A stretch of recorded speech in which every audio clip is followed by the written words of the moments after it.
Hi, and welcome to City Happenings. I'm Mayor David Black.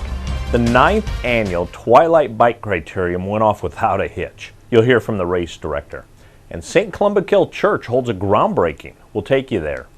A group called Partnerships and Caregiving is holding a Grandparents as Parents conference. The organization tells us where, when, and why. These stories are next in City Happenings for the week of August 24th. Thanks, Mayor Black. For the 9th year, the Twilight Bike Criterium filled the city streets. It's a beautiful day, a little warm, but that's great.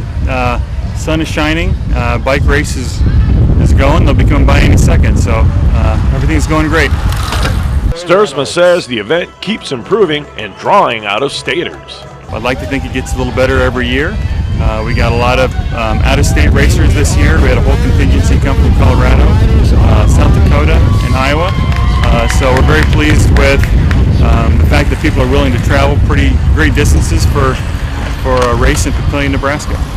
An event like this does not happen on its own. Well, certainly not a one-man show. I coordinate a few things, but we've got a lot of great volunteers, a lot of great sponsors who come together. Midwest Cycling and the Trek Stores provide volunteers throughout the day. That really helps make this race possible. St. Columbkille Church is expanding. The parish began by celebrating a groundbreaking. On behalf of the City of Papillion, Mayor David Black, we want to thank you for this edition. This is going to look great. It's going to be great for the parishioners, and thank you for your work in the community and your service to us. We appreciate that. Well, thank you very kindly. Fantastic. Thank you. We have 4 phases, and we just have money to start the second phase. And hopefully when that's finished, we'll get half the money for the third phase and continue on. But it's great for not just us, but it's great for the whole city of Papillion, I think. It shows the growth. There's so much enthusiasm. Expanding the road here, which we're paying for, most of that I think, will help the flow of traffic. It shows the tremendous community support. So thank you very, very much. All right, ready? Yep. 1, 2, 3. Oh. Man. All right. Partnerships and Caregiving is sponsoring a conference for grandparents who find themselves parenting again. The topics that we address in the conference are things that are relative to grandparent issues, and while they're trying to adjust to being, new parents again. And so we're covering behaviors, because a lot of times the kids that they have now are coming to them with some behaviors from abandonment issues, so there's some issues that they have. They are also having to learn how to parent again.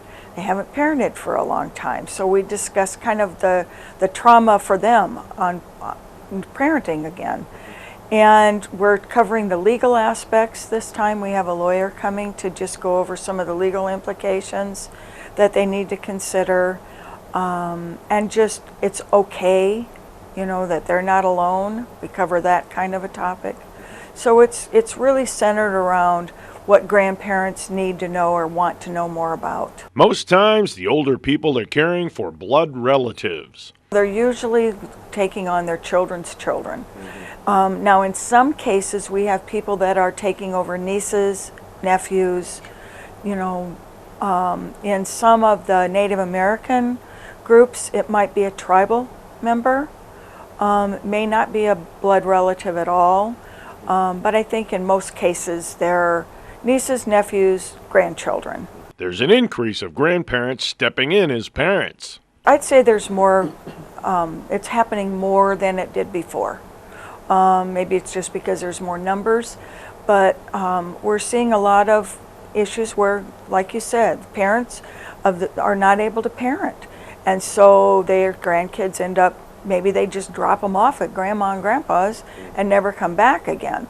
There's some related to incarceration. We do see, I think there's been probably an increase in drug problems. And so the parent gets incarcerated, and there's, the state wants and looks for somebody in the family to take the child. But we do still see death. That is still an issue. But I'd say there's more of an increase. Now, we do see more grandparents that are caring for their grandchildren but not necessarily raising them. And where we have a distinction is for our program, it's grandparents that are actually raising their grandchildren in their home. Papillion has been named the #2 best place to live by Money Magazine. So many people have a part in this ranking: residents, businesses, volunteer groups, city employees, foundations. The list is long, but thank you and congratulations for helping make Papillion the #2 best place to live. There are lots of ways to stay up to date with what's happening in Papillion. You can find us on Facebook, follow the City of Papillion on Twitter, or even watch our YouTube channel. Information about all of our departments and programs is available on our website. For more about Papillion, go to www.papillion.org. Or just call the Mayor's Hotline at 402-827-1111. Thanks for watching.